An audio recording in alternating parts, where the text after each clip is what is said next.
Picture this. A VIP hospital room in Los Angeles, late 2015. Okay, setting the scene. Right. There's this steady, terrifying beep of a heart monitor.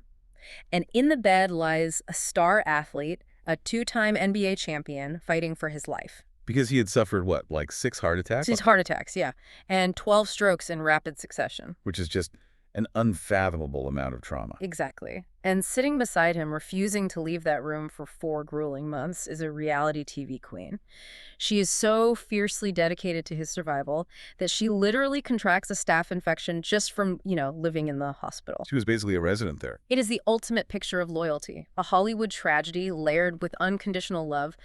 But then, years later, that same athlete steps up to a microphone and publicly claims he only married her for the fame and the lifestyle. And just like that, the entire picture shatters. It really does. You go from literal life and death devotion to this narrative rewrite that calls the whole foundation of the relationship into question. Yeah, it completely changes the lens on everything they went through. So, welcome to the deep dive. That narrative rewrite is exactly what we are dissecting today. We're looking at the explosive final breaking point between Khloe Kardashian and Lamar Odom. And we're not doing this as a standard gossip recap, but really as a masterclass in media manipulation. Right, because the way this has been handled is fascinating. It really is. Our stack of sources today is a great mix. We've got celebrity news.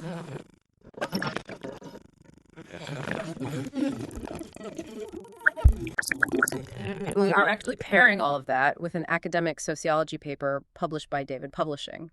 We want to pull back the curtain on how a modern Hollywood empire manages crisis, weaponizes betrayal, and engineers the architecture of a multi-million-dollar narrative. We're going to examine the exact science of how you stretch a single scandal for years.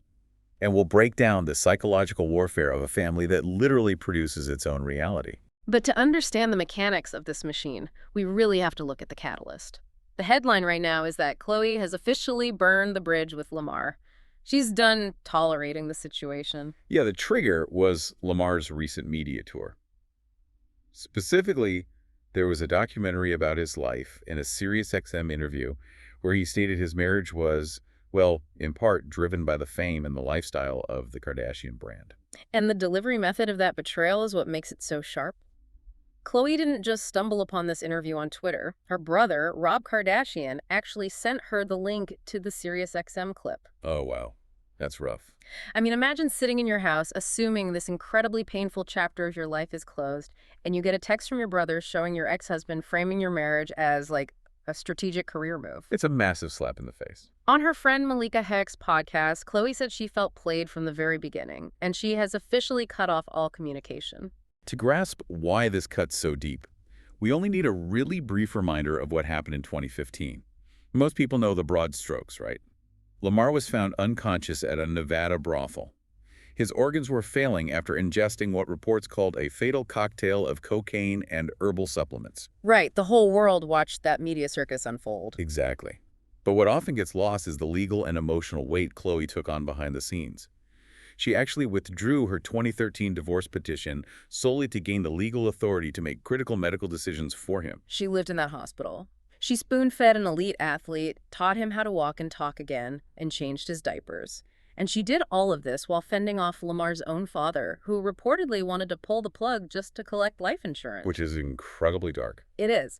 But here is the raw cinematic detail that rarely makes the highlight reel. While Khloe was nursing him back to health while she was enduring a staph infection, Lamar acquired a burner phone. Right, I remember this. He used whatever cognitive function he had recovered to send his security away and actually arrange a drug drop right there in his recovery environment. And when Khloe found out, she confronted him. She later recalled on Hulu that she punched him in the face and shattered everything in the house. That burner phone incident represents the collision of two completely different realities. Khloe is operating this reality of desperate, life-saving caretaking. Meanwhile, Lamar is still operating within the absolute grip of active addiction. Yeah, they were in two different worlds. And this brings us to Lamar's current counter-narrative. In his recent interviews, he maintains that he was poisoned or drugged at the brothel. He denies taking cocaine that night, claims he only remembers having a drink, and suspects foul play. He frames his memory loss not as the result of an overdose, but as this convenient erasure of the truth. Right, exactly. I look at this counter-narrative and I just see a desperate grab for agency. It feels like someone who has lost complete control of his own life story, trying to forcibly wrench the pen back. That's a really compelling way to look at it. I mean, my theory is that this isn't just classic addict deflection. This is a man who was rendered completely passive, literally in a coma, having his diapers changed on international television, trying to retroactively make himself the protagonist of his own tragedy. He wants to be the hero, or at least the victim, not the cause. Exactly. He's rewriting his history because acknowledging the reality of what Khloé did for him requires a level of gratitude and guilt that his ego simply cannot process right now. Your hypothesis touches on a really core element of trauma recovery. Rewriting the narrative can be an intense psychological defense mechanism to just ward off shame. That makes a lot of sense. When the objective reality is too painful, that your addiction nearly killed you and destroyed your marriage, the brain seeks an alternate timeline where you are the victim of circumstance, not the architect of your own downfall. But doing that publicly is risky. Very. When you broadcast that alternate timeline on a highly publicized media tour, you transition from a personal coping mechanism to public provocation. You're challenging one of those sophisticated PR machines in existence. We are going to get into the explosive confrontation between Khloé and her mother, but first, we need to look at the exact moment Khloé realized the calls were coming from inside the house. Yes, the SoulCycle ambush. Because while Lamar is clumsily trying to rewrite history to protect his ego, the Kardashian empire approaches history like a commodity. They don't rewrite it out of shame, they control it for profit. Let's look at that August 2015 SoulCycle ambush because it is the perfect case study in manufacturing reality. The setup happens just a couple of months before the brothel overdose. Khloé and Lamar are estranged. Khloé is attempting to maintain a strict private routine, attending a 5:30 a.m. workout class in Beverly Hills. Which is early enough that no one should be around. Right. But when she exits the studio, Lamar is waiting for her. He ambushes her in a highly distressed state, creating this massive, terrifying paparazzi spectacle. And Khloé instantly knows the math doesn't add up. An estranged, unpredictable Lamar Odom doesn't just accidentally run into her at dawn in Beverly Hills. Someone leaked her schedule. And she suspected her mother, Kris Jenner. She did. And for years, it remained unconfirmed gossip. Until 2019, when Lamar published his memoir, Darkness to Light, and actually confirmed that Kris Jenner was the one who tipped him off. Khloé's reaction to this excerpt leaking is where the mechanics of reality television become absolutely fascinating. Oh, it's incredible. She tries to call her mother, but Kris ignores the calls, likely anticipating the fallout. So Khloé and Scott Disick coordinate a sting operation. A literal sting operation on their own mother. Yes. They exploit Kris's well-documented desire to play the caretaker.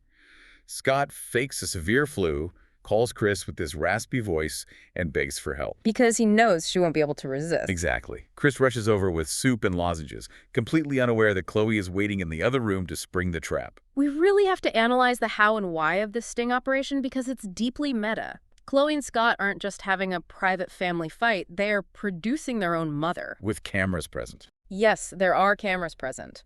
They are constructing a narrative trap, knowing full well that Kris is usually the one constructing the traps for them. And when Khloé confronts her, Kris doesn't break down or confess. She looks her daughter in the eye and enthusiastically adopts a terrifying mantra, "Deny till we die." Deny till we die. Breaking the fourth wall in this manner serves a brilliant dual purpose.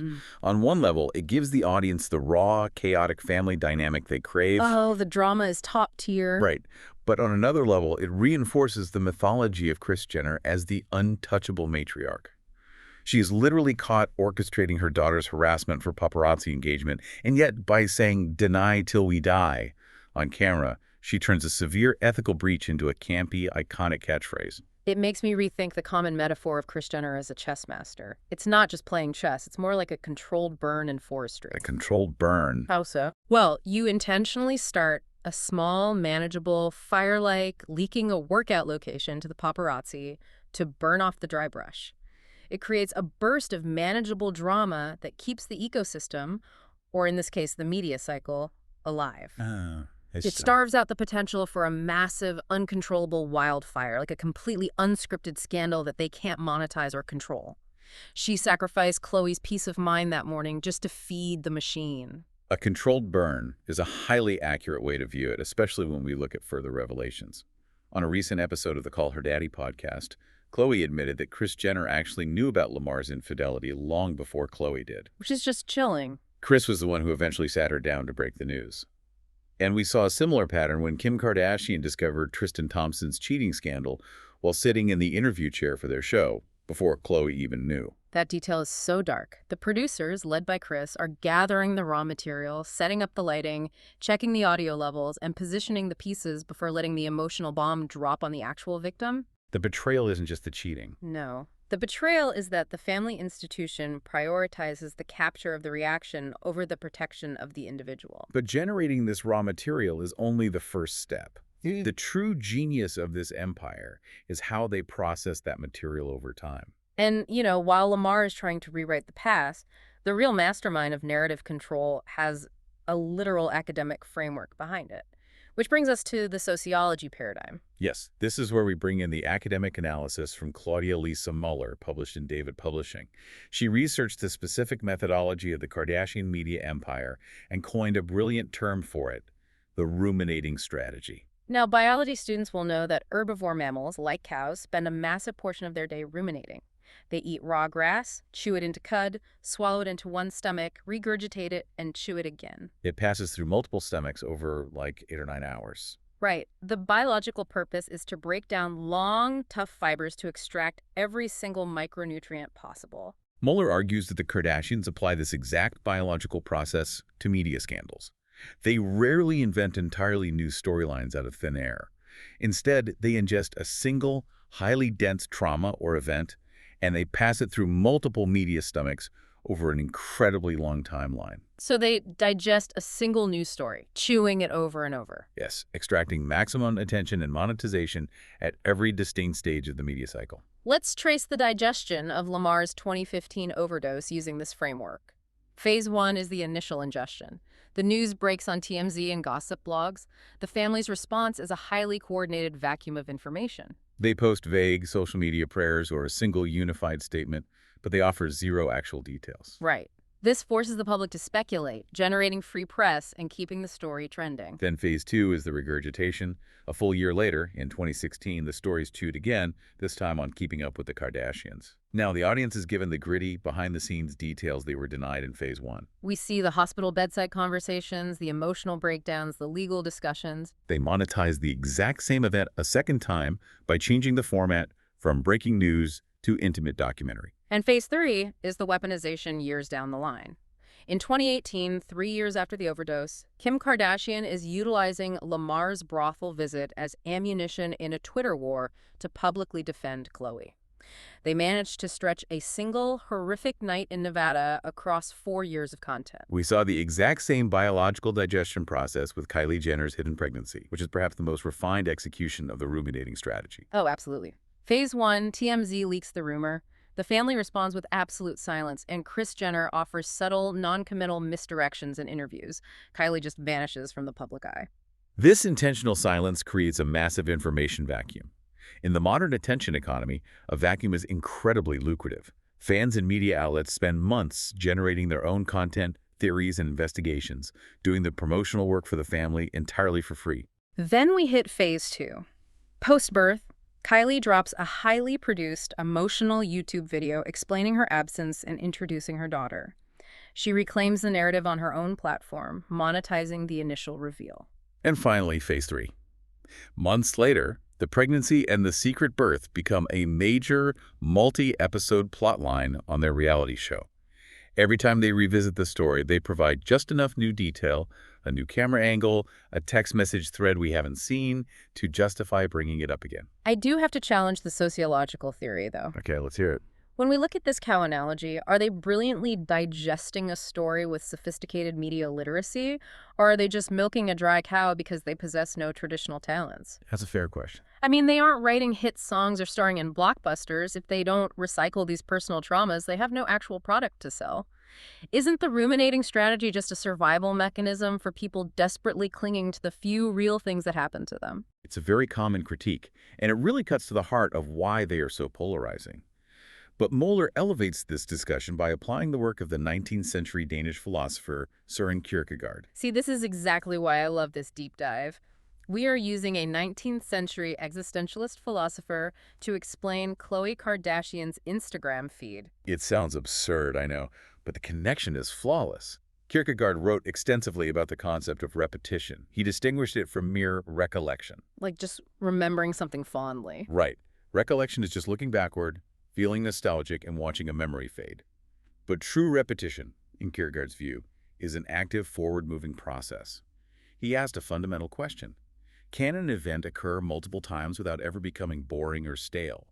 Can you experience the exact same thing again, but derive entirely new meaning from it? So how does a philosopher's musing on the meaning of life translate to reality TV? Kierkegaard believed that if you change the framing, true repetition is not only possible, it is the most profound way to experience life. The Kardashians prove his theory correct on a commercial scale. They prove that the modern audience doesn't just want to know what happened. We are obsessed with the how and the why, and we crave the delivery of that information from shifting vantage points. That makes total sense when you look at how human attention and brain chemistry work. We crave the familiar, but our brains need novelty to trigger a dopamine release.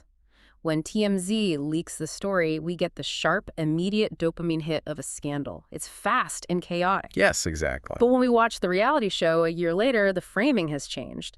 We are sitting in the living room with the family. We get an oxytocin hit of perceived intimacy. It's the exact same event, but because the framing shifted from an anonymous leak to a tearful sisterly confession, it triggers a completely different neurological response. Precisely. They have mastered the alchemy of turning one raw material into different emotional products. You get the leaked headline to hook your curiosity. You get the social media breadcrumbs to make you feel like an active participant, a digital detective. And then you get the reality TV confessional. Right, which validates your theories and makes you feel like an insider. By the time they are done chewing the cud, they have monetized your attention 3 separate times, satisfying different psychological needs with the exact same story. They didn't just adapt to the 24-hour news cycle. They figured out how to aggressively slow it down. While the rest of Hollywood is terrified of a scandal fading in a day, the Kardashian machine captures the scandal, freezes it, and controls the thaw. It turned crisis management into an assembly line. And that assembly line requires an incredible amount of discipline. It requires a mother willing to say, "Deny till we die," when confronted by her daughter. It requires family members willing to sit in silence for months while the internet tears them apart, trusting that the delayed gratification of the reality show reveal will be worth the current pain. It is the absolute triumph of institutional control over personal chaos. Which brings us back to Lamar Odom. His tragedy is that he is trying to fight an institutional machine with personal chaos. He really is. He goes on SiriusXM and clumsily tries to rewrite his own history, claiming he was poisoned or that he only married for fame. He's using a squirt gun against a fortress. He doesn't understand that Khloé isn't just reacting as a wounded ex-wife. She is reacting as a producer who has decided this specific narrative arc is no longer profitable or useful to the empire. The bridge isn't just burned emotionally, it's been structurally decommissioned. Exactly. Let's pull all of these threads together. We started our journey today in a tense, tragic hospital room in 2015, looking at what seemed to be a straightforward story of a wife's unconditional devotion to her troubled husband. We watched that illusion shatter as Lamar Odom attempted a clumsy, ego-driven rewrite of his own history. And we uncovered the sting operation and the controlled burns orchestrated by Kris Jenner, proving that in this family, even maternal protection takes a back seat to producing a compelling storyline. We zoomed out to view this not as messy family drama, but as a rigorous, highly calculated sociological framework. We applied Kierkegaard's philosophy of repetition to understand how the ruminating strategy digests trauma, passing a single crisis through multiple media stomachs to engineer years of billion-dollar content. So to you listening right now, I want you to change the way you consume celebrity culture. The next time you see a massive scandal break on a gossip site or a vague black and white notes app apology posted on Instagram, do not take it at face value. Remember the ruminating strategy. You aren't just reading the news. You are actively participating in phase 1 of a multi-year content rollout.